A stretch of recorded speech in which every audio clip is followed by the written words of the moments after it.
Okay, we're here with another unboxing. This time, we're gonna open two together because they go together. This is from the 30th anniversary line. This is a super battle droid, and you see he's got a bunch of fire damage on him. And if you'll notice here, it shows that it combines with R2 figure number 4. So I also have R2 figure number 4. The Super Battle Droid was 8, so this is that particular wave.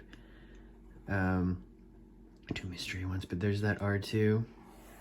There's the other ones in this particular wave. This was back when the boxes were cool on the back. The cards always had like a still from the movie, a little bit about this guy. Says, after the introduction of the massive clone army, the Trade Federation revisits the design of the battle droids and decides that a slightly smarter, more independent, more heavily armed droid is needed.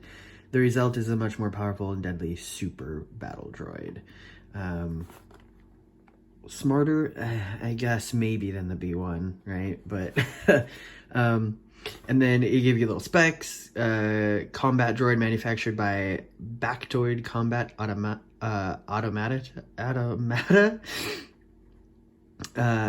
In the service of the Trade Federation, built-in arm blaster, fearless, tireless, with only rudimentary programming. So number 8 in the 30th anniversary line. The 30th anniversary line, of course, the ones that came with these little collectible coins. And this one has a super battle droid on it. Not all of the coins had whatever the figure was on it. And then this is the R2 it comes with. And notice the R2 is like a gold foiling on the background of everything, and the R2 coin is gold. Here's the back there. R2 given to improvisation, which is itself a unique trait for a droid. R2-D2 has fought his way out of more sticky situations than most, from unorthodox uses of his arc welder to jets of highly flammable lubricants. This little droid always has a trick or two just beneath his chassis. And so there's the R2 blasting fire. So this is obviously that scene from the Phantom Menace, Revenge of the Sith, where, you know, he shoots oil out all over the battle droid and then uses his jetpack to set it on fire. So we are going to be able to connect them and recreate that particular scene. This is astromech droid manufactured by Industrial Automation. Served Padme Amidala, Princess Leia, and Luke Skywalker. Arc welder, buzzsaw, and jets. Loyal, spunky, brave, and adventurous. So yeah, same wave, number 4. Oops, sorry. But that's kind of cool. Apparently this one was part of the Ultimate Galactic Hunt in 2007. So that's when these came out too, by the way, if you see it. Or manufactured in 2006. Probably released in 07. So yeah, that's when this 30th anniversary line was released in 07, because that was the 30th anniversary of A New Hope. And I went to Star Wars Celebration that year. It was in LA. That was super cool. So that was just, a little bit after this movie, Revenge of the Sith, had come out. And then I think, was it after this line they did the Saga Legends line? Well, I don't know. I'll quit speculating and we'll just get it open. Take a look at the figures.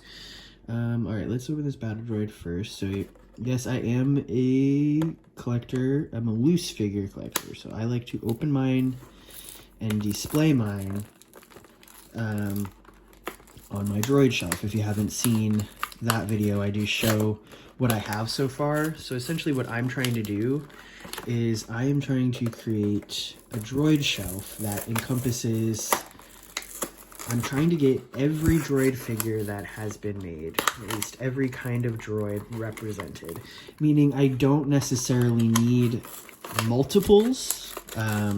People like R2, droids like R2 and C-3PO, of course, have many figures that have been done of them.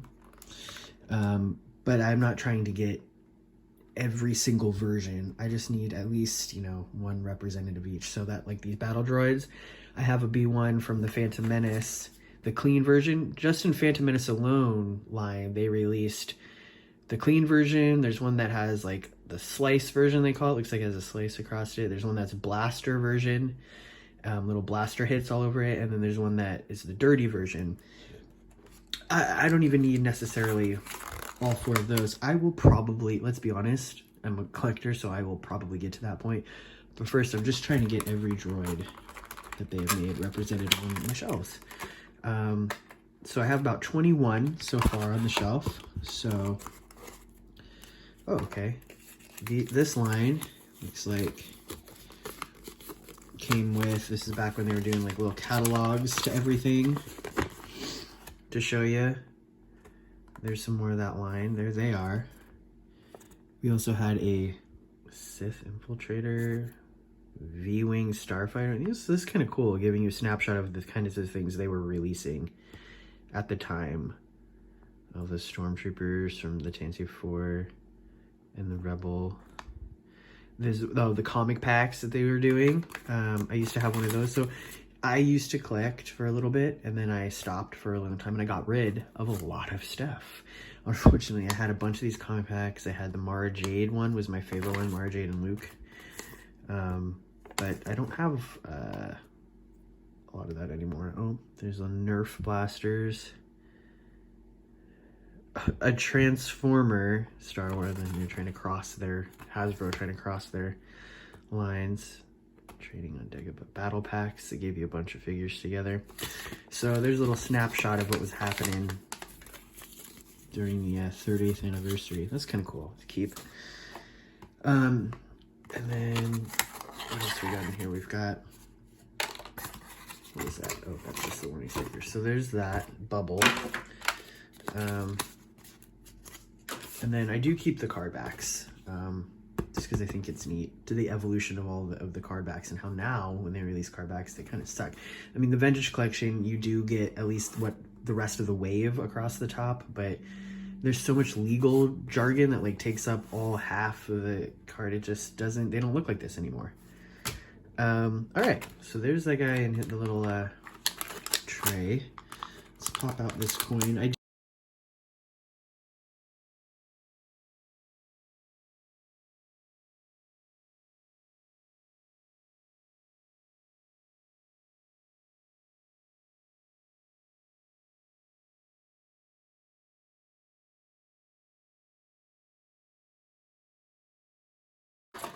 All right, well, we lost a fire piece.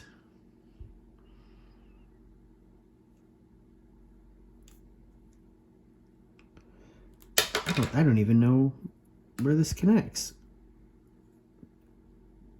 I'm trying to see if this actually just broke off, or... Oh, I see. There's a kind of a vein. I don't know, you can kind of see it in here, and it looks like it can fit... I'm trying to look at the figure and the camera at the same time. It looks like it can possibly fit along, I don't know if you can see how thin, super thin that edge is of that leg. I think it can fit along the leg somehow. So I'm gonna have to figure that out in a second. But let me just look at him for a second. Okay, got a rubber band there around this flame detail, because I think the thing is he's supposed to lay on the ground, and R2 can be built on top. So let's see here. Articulation wise, at this point they were doing a little bit more than 5 POA with this line. So it looks like I have actual knee bend and hip movement. I have an elbow swivel, so it moves up and down and swivels. And I got that shoulder. I presume this one's the same way. Yeah, it's just a little tight, man. It's been in there. It's been in there since 07. This is almost no give anymore. Old ass rubber band. So this guy I actually bought secondhand on eBay. But fun fact is, this guy, I actually bought myself back in 06, 07, whenever this came out, when I worked at Toys R Us.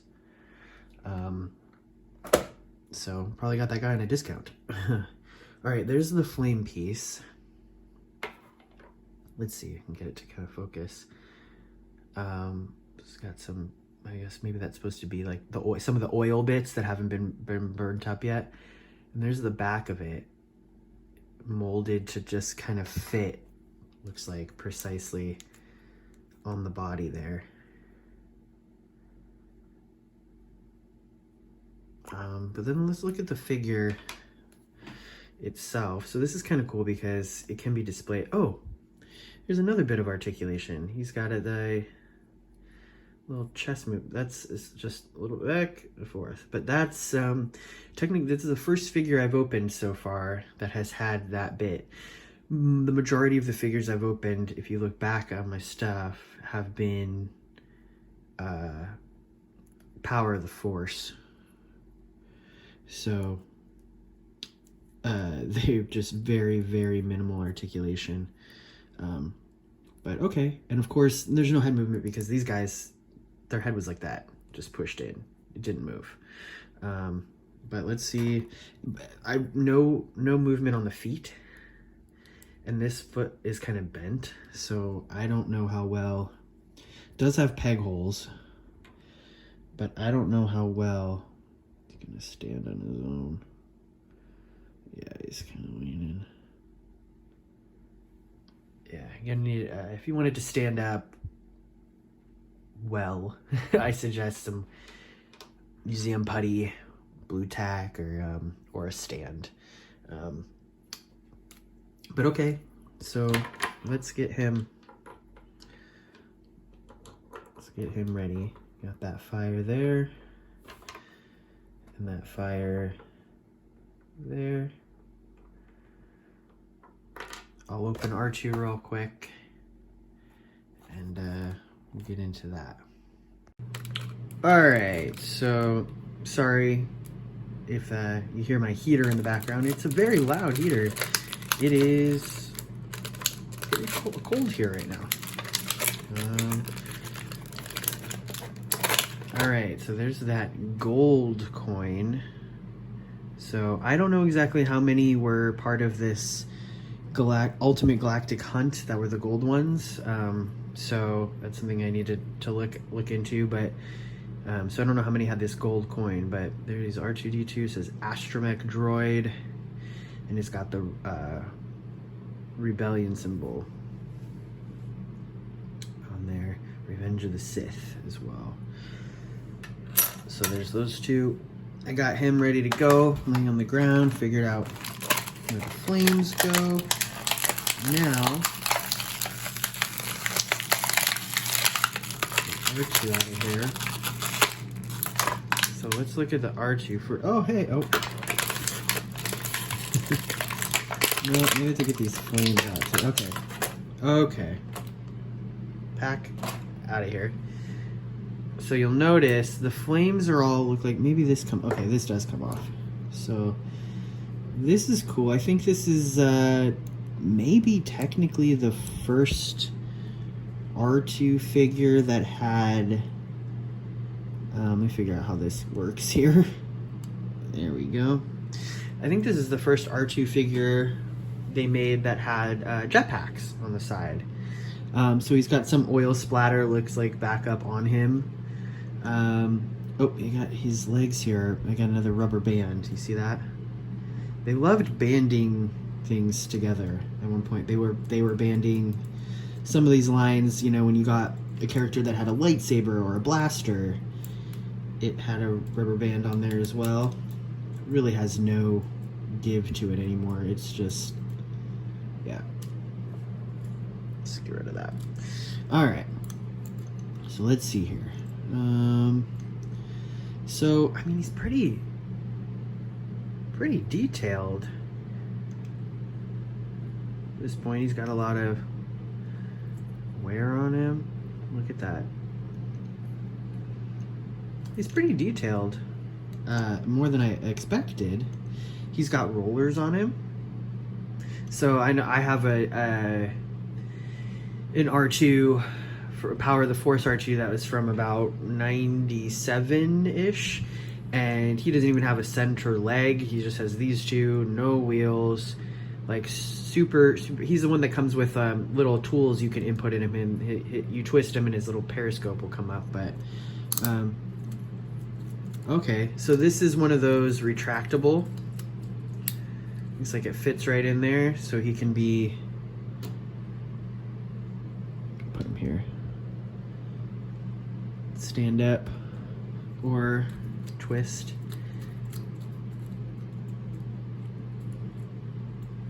Comes out there. Looks like these tilt. Looks like these guys don't like staying in. So that's something to note, at least that particular one. So yeah, so we got some tilt here. These do bend back. So let's see here. Let me scoot him up. So we can put him in his classic rolling position, and he does roll. All right, but let's see what we all really care about now. So let's see about fitting. There's the flame piece. This is molded.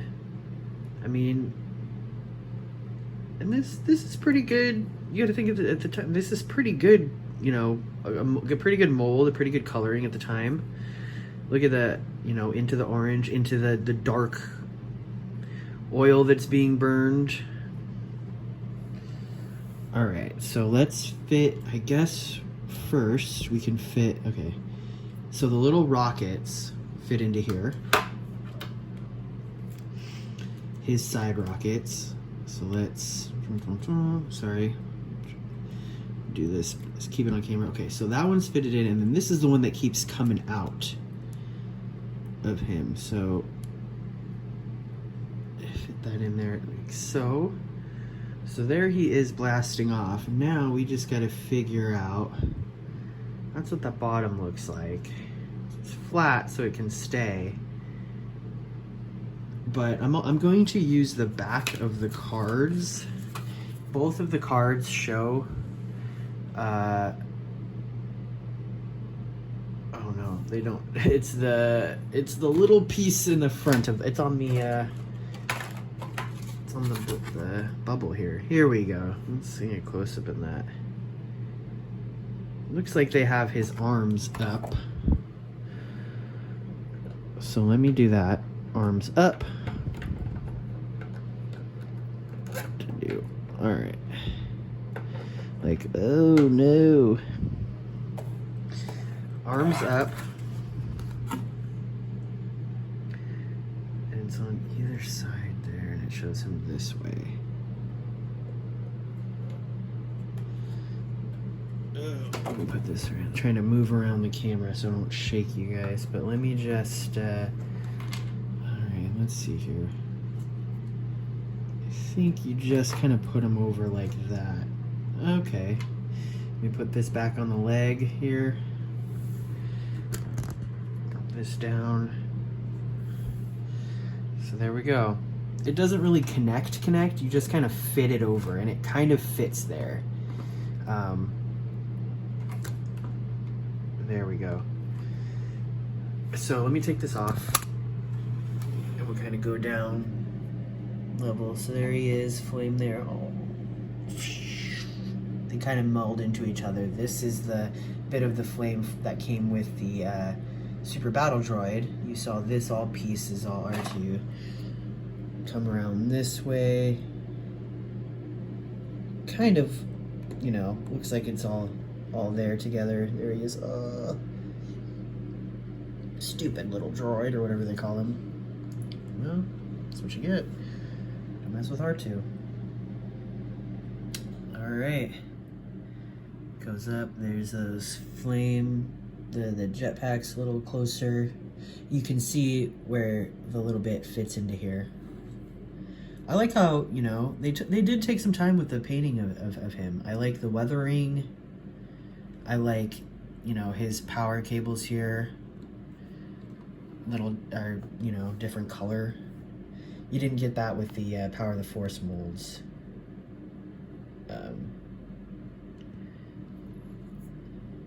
Is that? And you can see what I'm talking about if you hang on one sec.